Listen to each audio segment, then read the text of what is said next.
Hello, it's Victor Perton from Australia. An honour to join my friends at the International Association of Contract and Commercial Management in your Vibe series. Vision, ideas, belief, energy. What could be more inspiring? What could be more energising? And my duty is to speak to you about infectious optimism. How do true leaders cope when bad news prevails? And I've brought myself here into a paddock. I don't have an audience that I can see amongst you, so a gathering of kangaroos behind me. If there's an organisation that gets the need for realistic and infectiously optimistic leadership, it's the International Association of Contract and Commercial Management. Tim, Sally, the team, members, you know that the world is currently being ruled by fear, anxiety,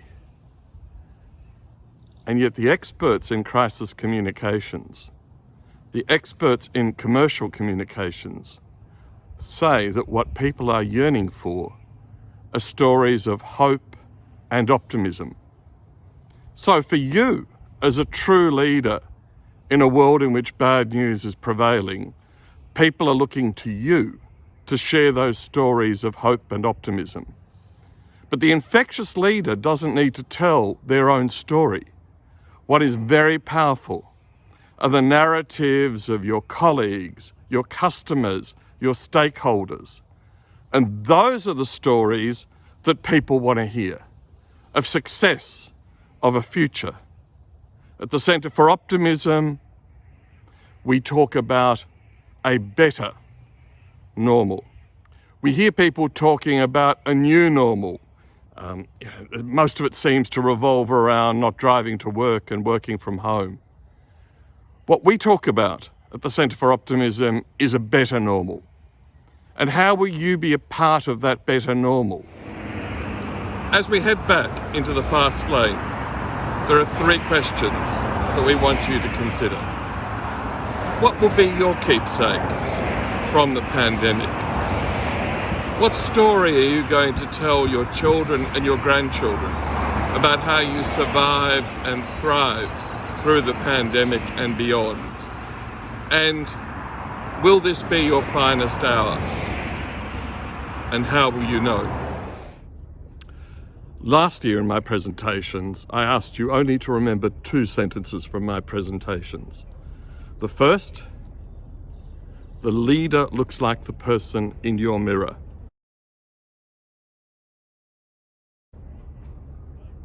The second, the question that you ask yourself and you ask others, is what makes you optimistic? And today I'd like you to add a third, and that is to surround yourself with optimists.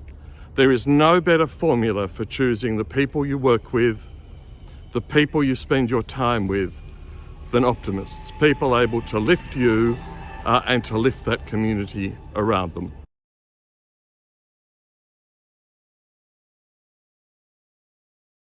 Now, what is the case for optimism? It's important both personally and professionally. Personally, there is no stronger formula for good health than optimism. Harvard, the American military, Boston University, Brookings Institution, and a host of other organisations using large studies over decades have now concluded that the key factor in a healthy, long life, living beyond 85, is not geography, it's not genetics, it's not economic status, it's in fact optimism. The American College of Cardiology, the Mount Sinai Medical System, huge studies of studies, hundreds of thousands of people over decades, have come to the conclusion that the most protective factor against heart disease is optimism. The greatest predictor of recovery from heart disease, so too, optimism. And there are very good studies now around cancer, dementia, and a range of other conditions that certainly indicate that recovery is best amongst those who are optimistic. And you may know that the University of Michigan has done a great study on optimistic spouses, and the fact that optimistic spouses provide you with some of the benefits of you being optimistic yourself. So for those of you who are single, the opening question to that new romance is, what makes you optimistic? And if your current spouse is not so optimistic, well, there are two conclusions, and I hope that after this presentation, the one about helping them become more optimistic is the one that becomes evident to you. Now, let's turn to the world of work and why optimism is so important. The Centre for Optimism is actually the offspring of a 3-year study of Australian leadership, where we looked at the negativity towards leadership at all institutional levels, which is now similar to that in the rest of the Western world. And after interviewing thousands of people on those qualities of leadership, came to the conclusion there wasn't much wrong with the leadership. The problem is the fog of pessimism. And so in unpicking that, Dominic Barton, who was the head of McKinsey, Jeremy Johnson, the head of the Australian Chamber of Commerce, and others, said to me, it doesn't matter what other qualities you look at, and there are many qualities of the good leader, all good leaders have that ability to be infectiously optimistic. Not the rah-rah Pollyanna speech or press conference saying how good the firm is. It's the person who can unpick the optimism that's within the workforce and the clients and the stakeholders, so that you have an optimistic environment in which to work. Strategy, we've just concluded our first global study of strategy, our second global research project at the Centre for Optimism, and it is the key. 90% of strategy professionals believe that optimism has to be very much a part of the strategy process. 60% of those we surveyed had been involved in an optimistic strategy process. And an interesting side note is only 20% of them measure optimism. So the IACCM is ahead of the field in the work it's been doing in measuring optimism. Innovation. We're all called upon to be more innovative, and I think during this pandemic, we've seen the community develop its own innovations, family parties via Zoom, friends getting together more often than ever, checking in with neighbours. But the science shows that the most innovative people, those capable of making the dramatic changes and the not so dramatic changes for corporations, are those who are optimistic. Those who can accept failure as part of the innovation process and then move forward and move on.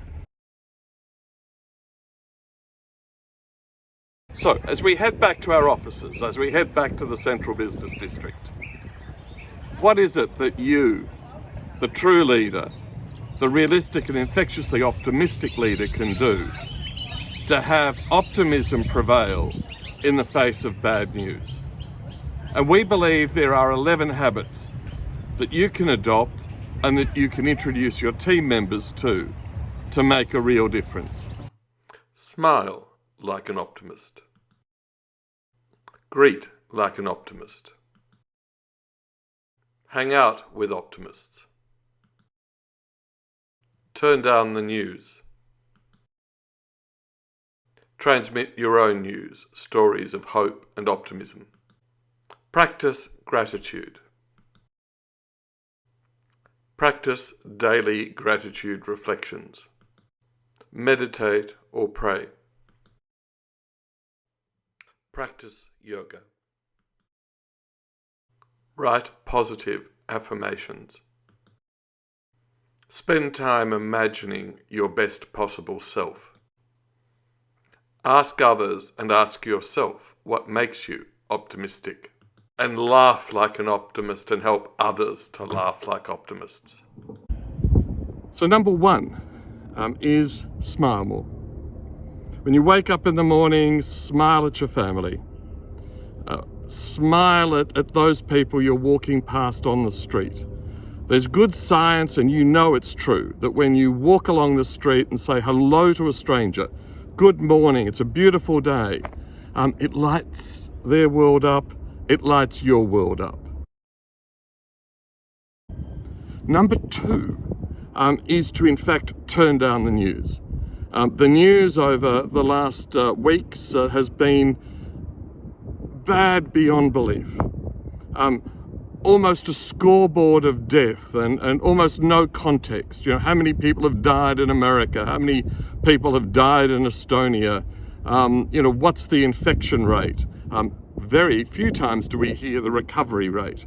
So in the midst of that, are you really going to learn something by listening to the news first thing in the morning?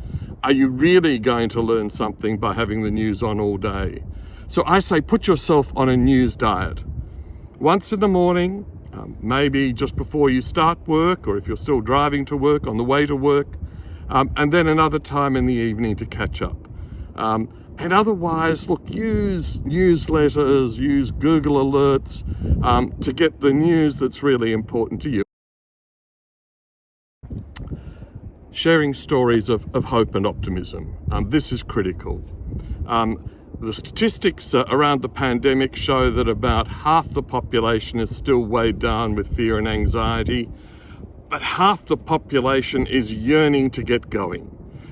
Yearning to hear the stories of success and heroism and how people have managed to keep their businesses going, how hospitals have managed to beat the supply chain problems, of new solutions to old problems, little stories about how people have got together in new ways.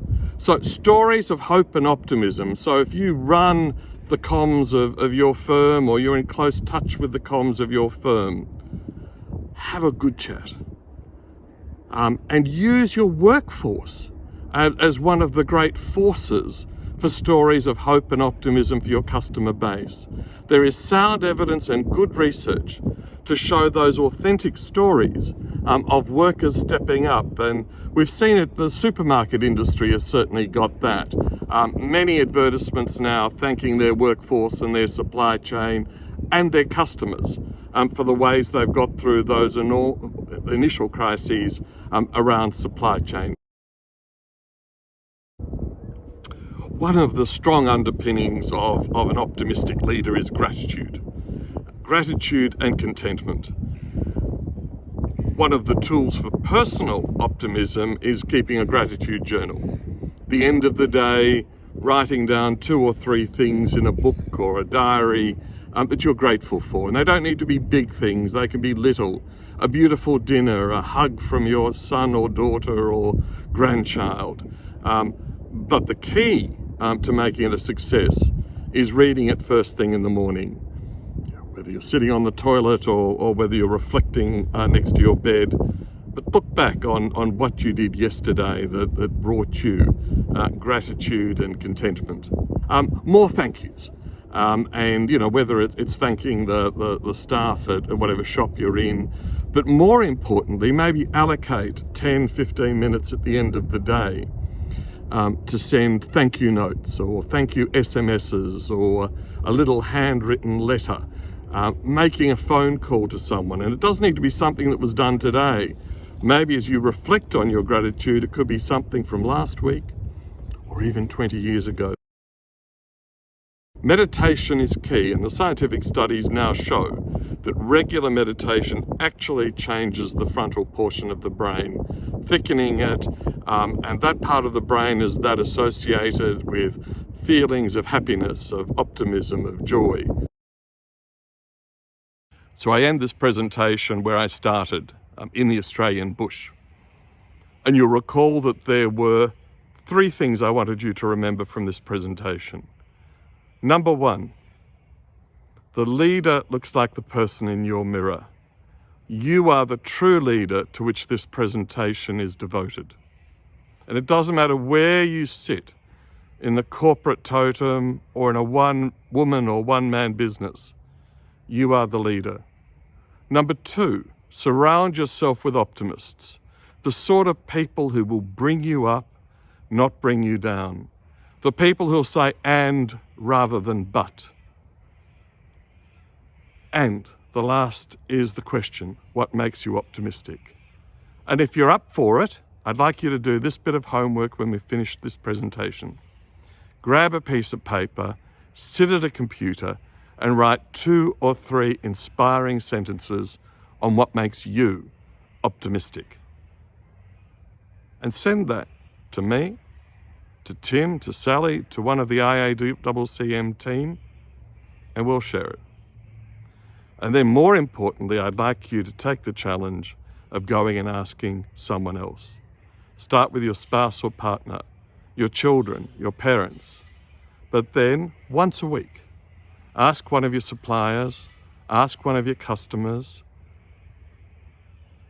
ask someone you admire what makes you optimistic.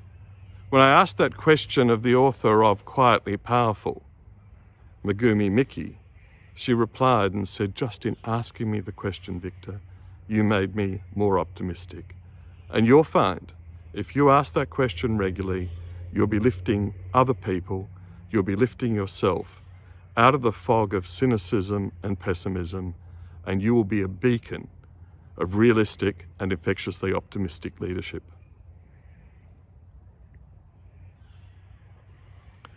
I end this speech where I started, in the Australian bush.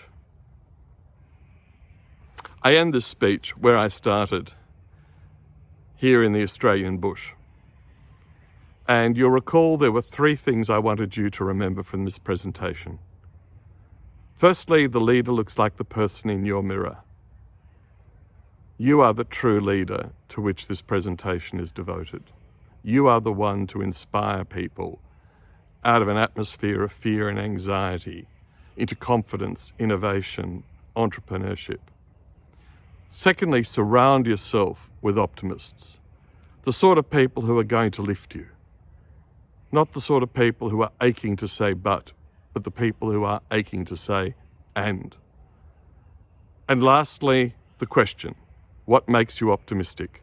And if you're up for the challenge, after we finish this presentation, grab a pad, a piece of paper, a keyboard, and write down something inspiring about what makes you optimistic.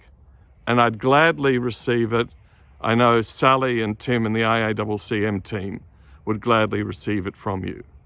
But then the more important piece of homework is to make it a habit.